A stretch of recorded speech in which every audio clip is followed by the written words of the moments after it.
We are here in Jamaica to ask a lot of questions, but the questions are very focused around the interesting issue of what are church and faith communities doing with regards to HIV/AIDS, and how do people who live with the disease feel living in a very religious country like Jamaica and who have relationships with the church. How do they feel about their condition and about speaking about it? The image of Jamaica from outside is a kind of hedonistic, free-flowing, ganja-smoking, partying kind of country. And people can't be blamed for having that image. After all, Jamaica is associated with reggae music, Jamaica is associated with dance hall, and it is true that Jamaicans apparently have a very intense desire and practice of partying and so on. But what is not known so well is that the country is in fact a very, very conservative country in terms of religious beliefs, in terms of church going, in terms of the prevalence of Christianity and other faiths, related faiths in this country. And that fact and that long history has had a complex dynamic and complex effect on the ways in which people understand themselves and people relate to each other. There are very strong mores about public displays of affection. There are very strong mores about issues of sexuality. And there are pathologies that have emerged out of those things that form part of the fabric of this island. About 7 years ago, I was in Jamaica to report on HIV/AIDS in a project that was called Live, Hope, Love. And during that time, I spoke to so many people who were living with HIV/AIDS. And they talked about there was a haunting sense amongst the professionals and the people in the field that Jamaica was at the brink of a massive pandemic, and that Jamaica would see, if the trends continued, an explosion of infection and quite serious experiences for people in the country at that time. And the interesting thing is that anxiety was leading to action, was leading to efforts to remove stigma, was leading to efforts to educate people and to help people to understand what was happening with HIV/AIDS. However, the challenge of even talking about these numbers, particularly talking about numbers related to men who sleep with men in the context of Jamaica, is this catch-22 situation of sort of treating those people who are associated with same-gender relationships as a kind of boogeyman of this disease.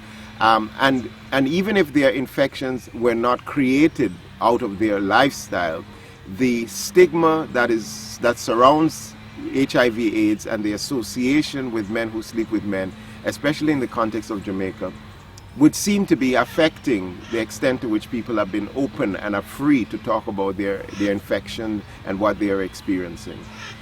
And one of the things that we want to do is to talk to ministers, we want to talk to people who are living with the disease, and we want to ask them whether they feel, in fact, that there is a welcome place in the church community for them and they are able to speak freely about their condition, or whether, in fact, that is not the case and that the anxiety of stigma goes right across all elements of society and maybe even more acute within these faith communities.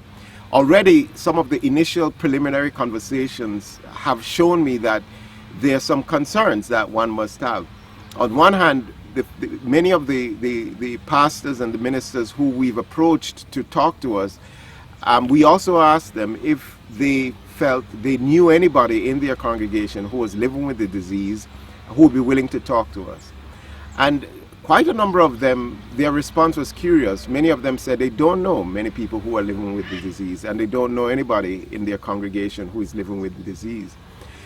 Given the statistics, it seems unlikely that those people do not exist in their congregation. But for them, it was clearly a case where they just didn't have that information, and perhaps it wasn't a point of conversation. So one of the things I'm interested in doing is to talking to these leaders and these ministers about the extent to which they feel the environment allows for people to talk about it, and the relative value of those kind of conversations and that kind of openness within the church community and within the faith communities in Jamaica. We are living in a world in which people are tired of news about pandemics and tired of news about the struggle of people to live with something like HIV/AIDS. But the sad reality is that each day there are people walking around with the disease. They are living on antiretroviral drugs. They are wrestling with the idea that they cannot share something that is close to them and that determines their everyday life with the people who they believe should be supportive of them. And one of the hopes of this project is to determine whether in fact this is a concern and how this affects a country like Jamaica. As we go deeper into examining the question of how faith communities are responding to something as intimate and sometimes volatile as HIV/AIDS, we will actually be going into a side of the Jamaican life and the Jamaican experience that is not as well known to the rest of the world, but that is actually determining and shaping the life of people who live in this island and people who live in this region.